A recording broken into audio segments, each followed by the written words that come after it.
بسم اللہ الرحمن الرحیم۔ السلام علیکم۔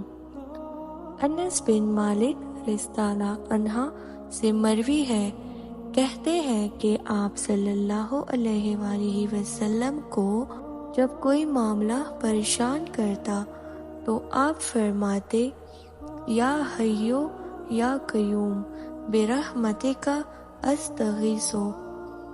ترجمہ: اے زندہ اور قائم رہنے والے، میں تیری رحمت کے ذریعے ہی مدد طلب کرتا ہوں۔ اگر آپ کو میری یہ ویڈیو پسند آئی ہے تو اس ویڈیو کو لائک کریں، شیئر کریں اور چینل کو سبسکرائب کر دیں۔ اللہ حافظ۔